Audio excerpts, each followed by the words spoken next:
Selamat berjumpa kembali di channel YouTube Dr. Tanaman Budi Cahyono. Kali ini kita akan ngobrol santai dan berkenalan dengan Dr. Lili Rosalamesa, seorang entrepreneur dan saintis terkemuka di Indonesia yang berkarya di Kanada. Beliau menyelesaikan program doktor di Jerman sebagai ahli mikrobiologi dan biokimia. Mengawali karir sebagai dosen di Universitas Pelita Harapan, beliau melalang buana banyak belajar hal di luar negeri, yang sampai akhirnya menjadi saintis di Amerika dan Kanada. Baiklah, mari kita simak cerita perjalanan beliau yang akan dipandu oleh Dr. Budi Cahyono. Kepada Bapak Budi, waktunya kami persilakan.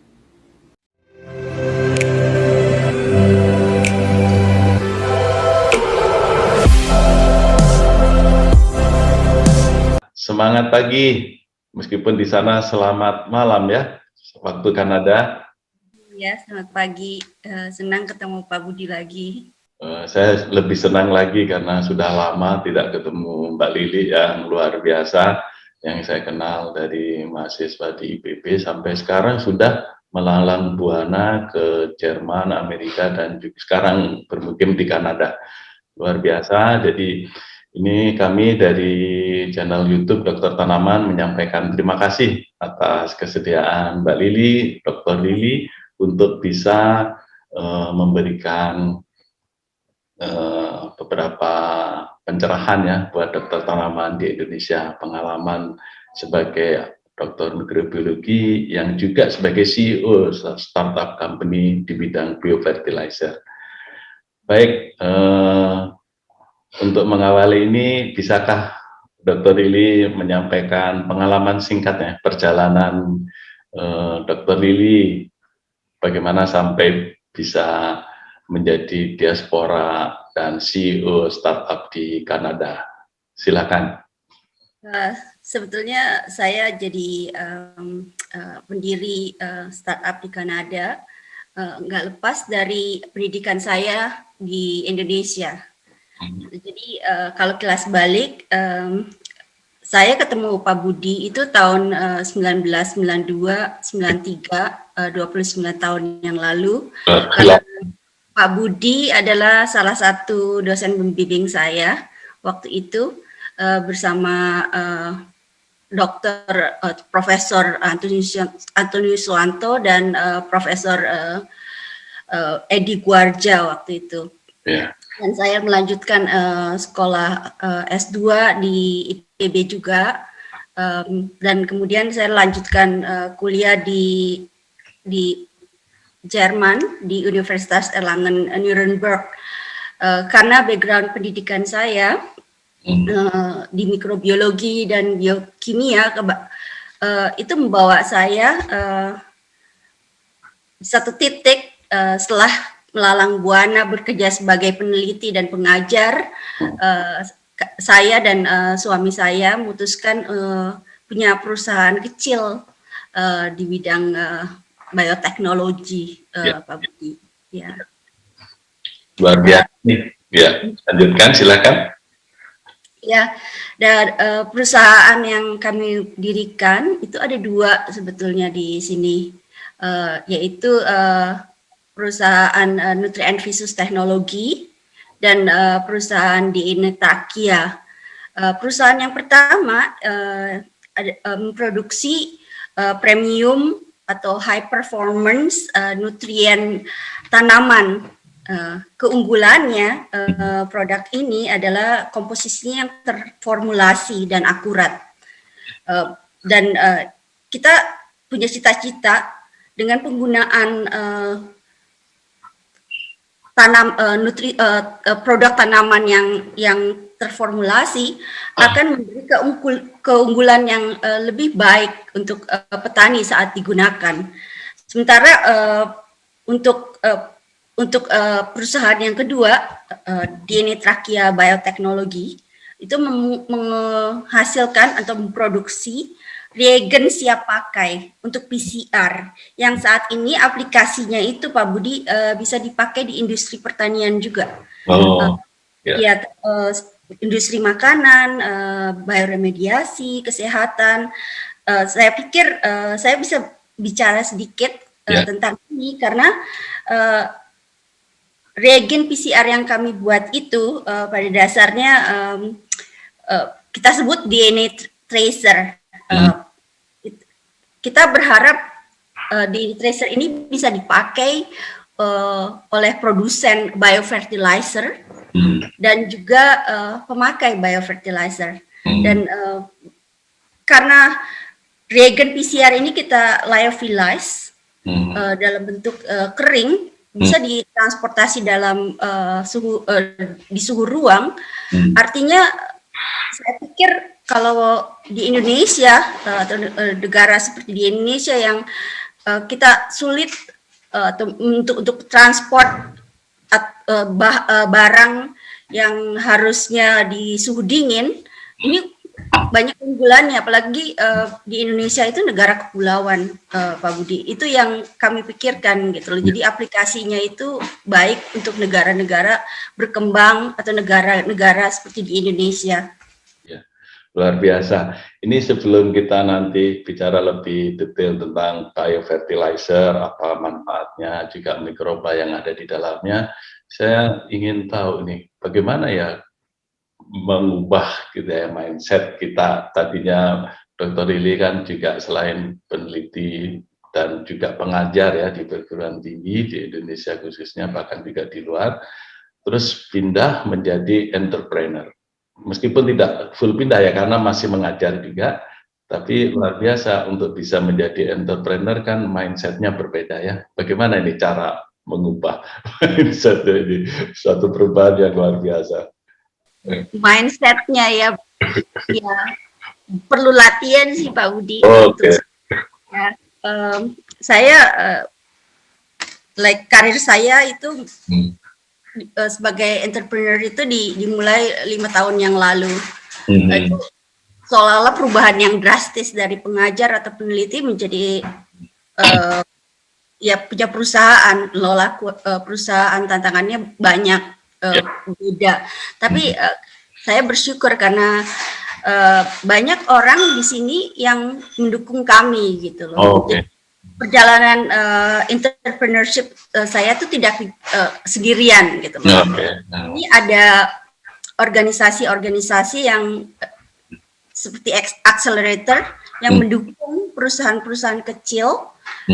Mereka punya ahli-ahli seperti misalnya marketing, sales yang kasih pencerahan kepada saya sehingga bisa lebih siap seperti dosen pembimbing gitu loh.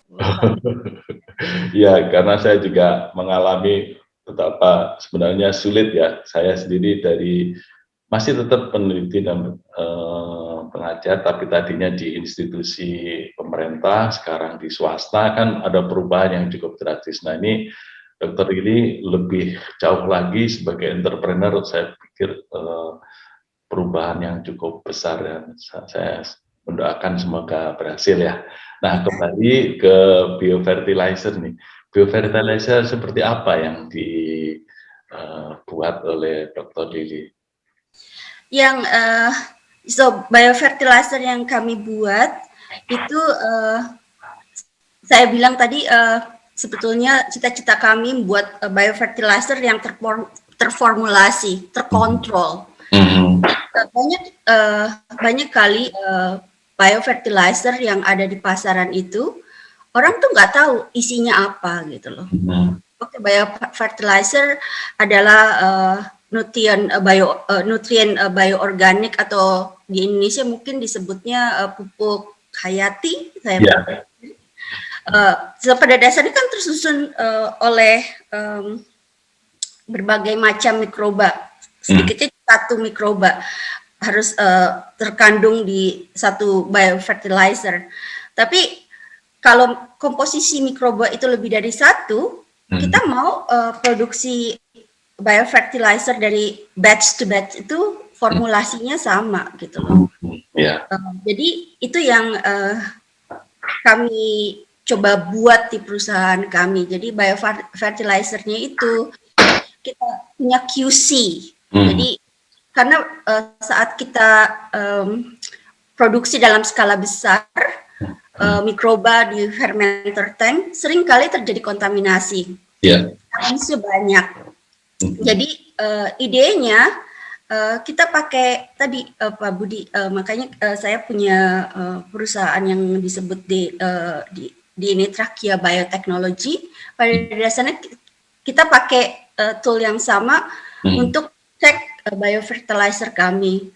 Jadi kalau kita klaim biofertilizernya mengandung mikroba A, B, C, ya harus mengandung mikroba A, B, C dengan rasio tertentu. Jadi terformulasi dari batch to batch, itu isinya sama gitu. Jadi saat konsumen pakai, hasilnya konsisten gitu loh. Ya, oke.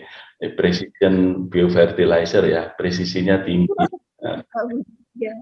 Ya, ini jarang memang karena kelemahan kebanyakan pupuk hayati di Indonesia itu konsistensinya yang kadang-kadang sulit dapat, sehingga performanya juga seringkali tidak konsisten. Ini satu produk baru yang formulasinya terkontrol dan sangat precise ya.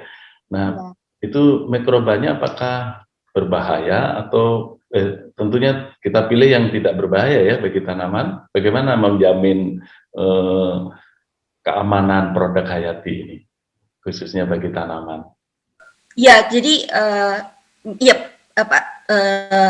untuk produk biofertilizer pasti kita harus pilih mikroba yang tidak berbahaya, baik untuk tanaman atau untuk hewan, untuk lingkungan dan untuk manusia. Jadi kita harus yakin bahwa mikroba itu mikroba yang berguna untuk tanaman dan tidak berbahaya untuk lingkungan kita pada dasarnya. Dan idenya biofertilizer itu kan sebetulnya Pak Budi seperti kita minum like probiotik. Probiotik untuk manusia pada dasarnya, dan biofertilizer pada dasarnya probiotik untuk tanaman, dipakai untuk meningkatkan kesuburan tanaman.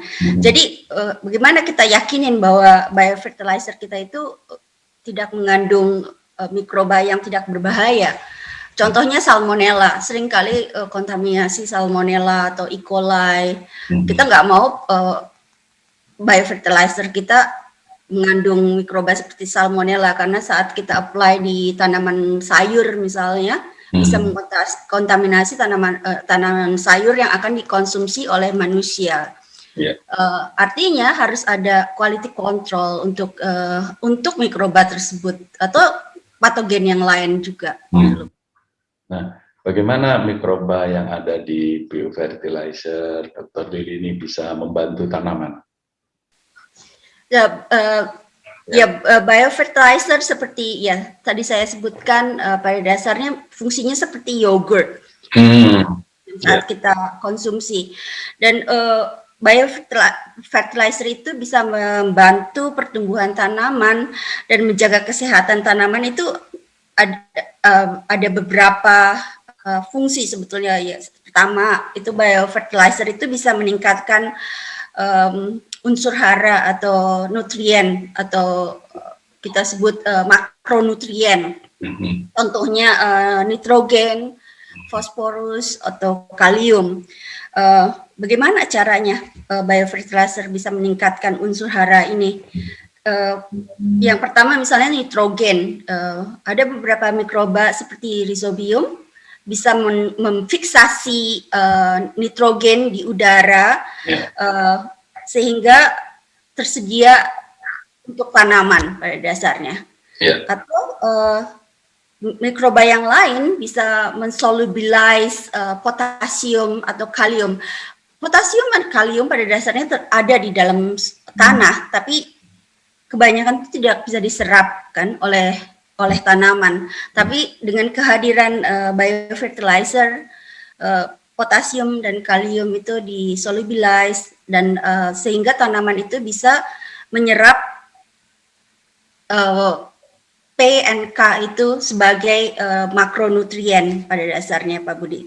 Itu Oke. yang pertama. Yang kedua, biofertilizer itu menghasilkan fitohormon atau hormon tanaman sehingga pada dasarnya bisa menstimulasi pertumbuhan tanaman. Yang ketiga itu biofertilizer itu bisa memproduksi siderophore.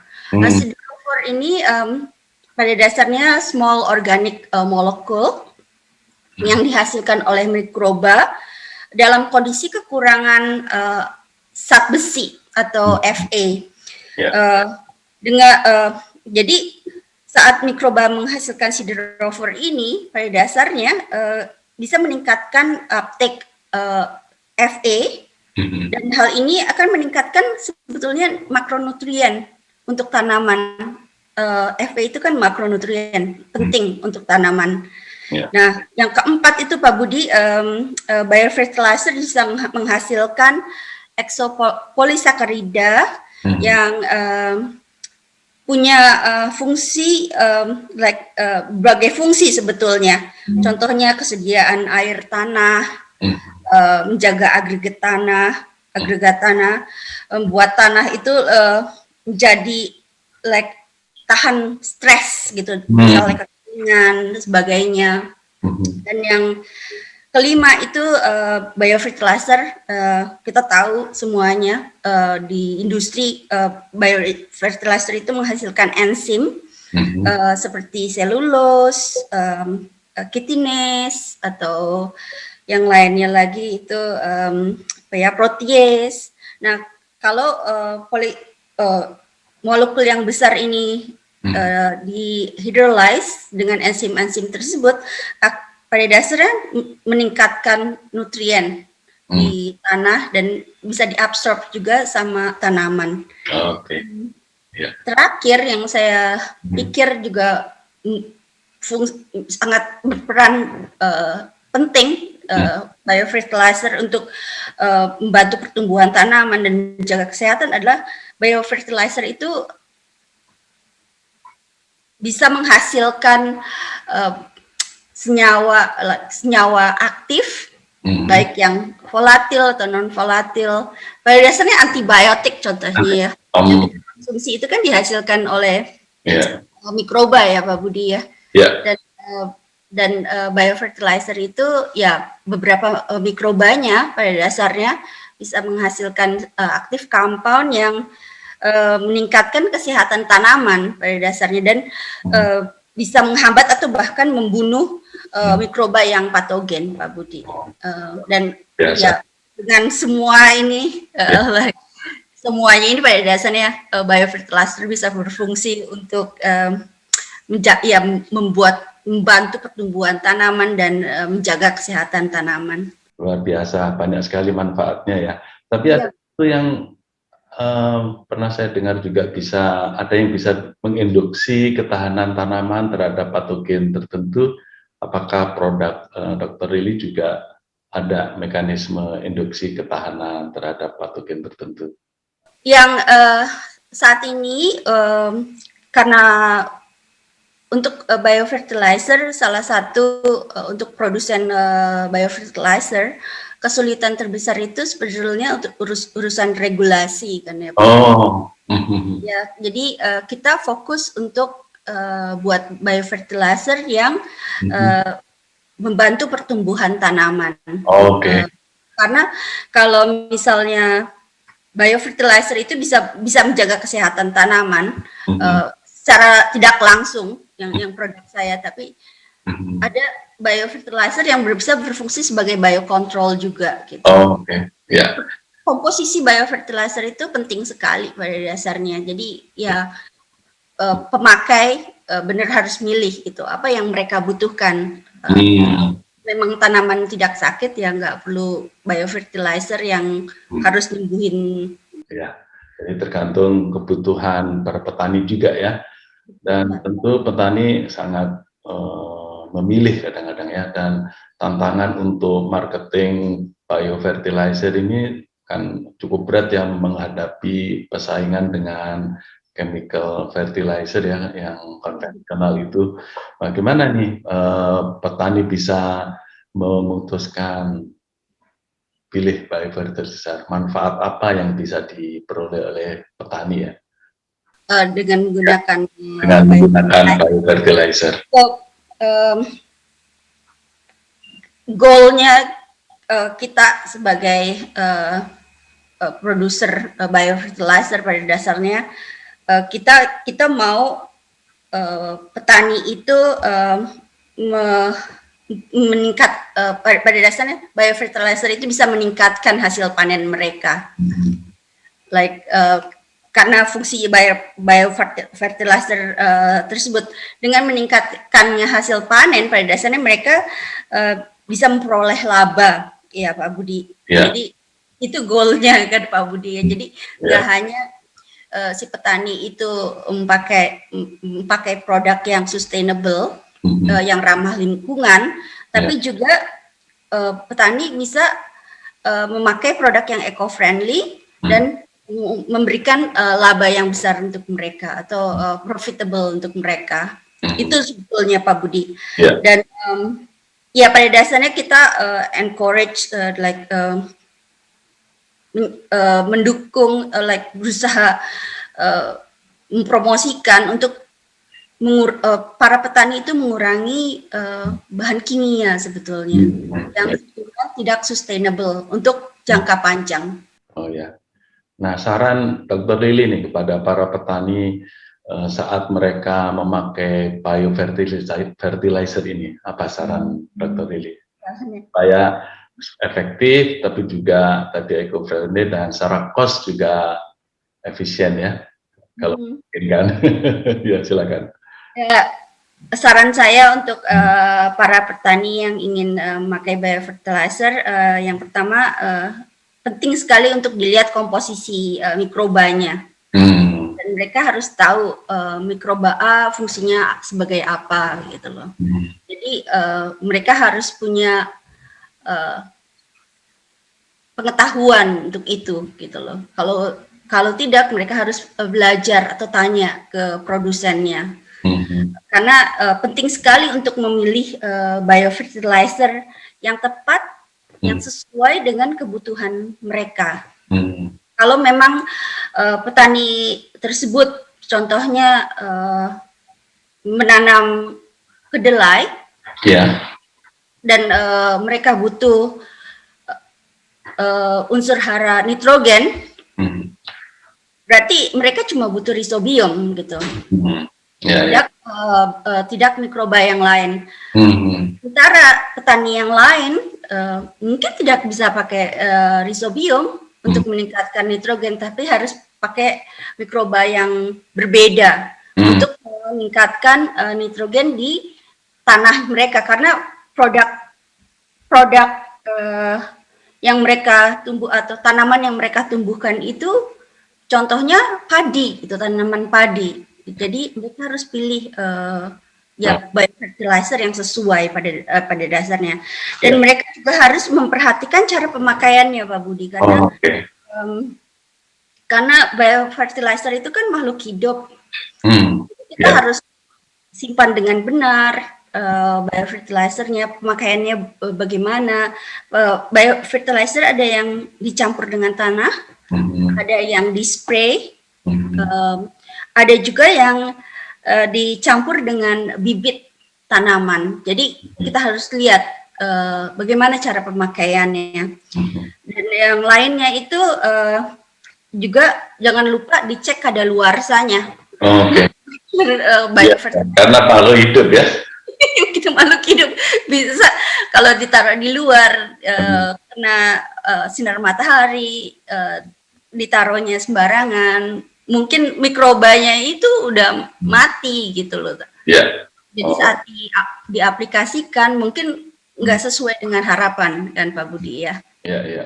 Secara general yang disampaikan Dr. Lili sangat bermanfaat ya buat petani. Kadang-kadang kita lupa bahwa tiap mikroba mempunyai fungsi yang berbeda ya, efeknya juga berbeda. Nah ini penting sekali diperhatikan oleh para petani, termasuk tadi juga penyimpanannya ya, karena ini makhluk hidup, tidak bisa sembarangan disimpan di tempat terbuka, panas, kena hujan misalnya. Nah, ini mempengaruhi, belum lagi faktor kontaminasi juga nanti dalam prosesnya. Ini Ya, luar biasa. Nah, menyangkut topik yang biofertilizer, rasanya sudah cukup. Kalau boleh, ini nih tentang tempat tinggal Dokter Lili sekarang nih, boleh nggak cerita di universitasnya atau di kota tempat tinggalnya sebagai diaspora di sana untuk gambaran buat pemirsa dokter tanaman di Indonesia ini.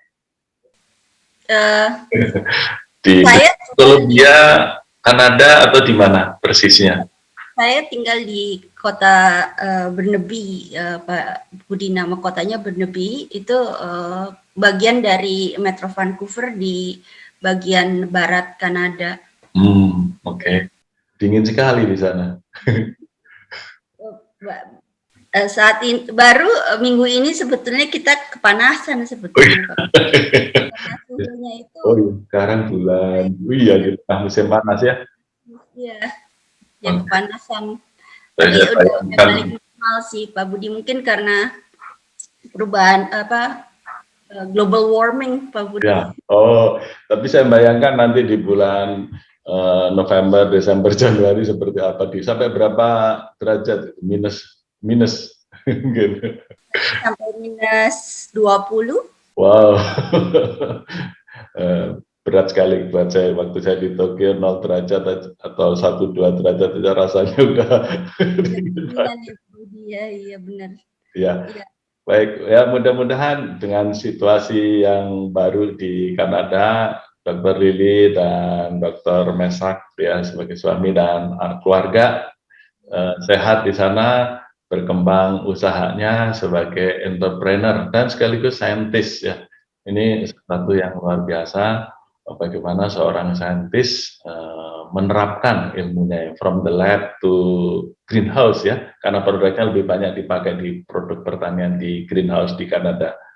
Ya. Oke, terima kasih atas waktunya dan pencerahannya untuk para petani di Indonesia dan juga untuk rekan-rekan dokter tanaman di Indonesia. Iya, makasih Pak Budi. Saya sampaikan terima kasih dan kita punya tagar nih, tanaman sehat, Indonesia kuat. Bisa ikut mempopulerkan tagar kita nih, tanaman sehat, Indonesia kuat. Ya, tanaman sehat Indonesia kuat, Dastra. Terima kasih. Terima kasih. Makasih Pak Budi. Ya.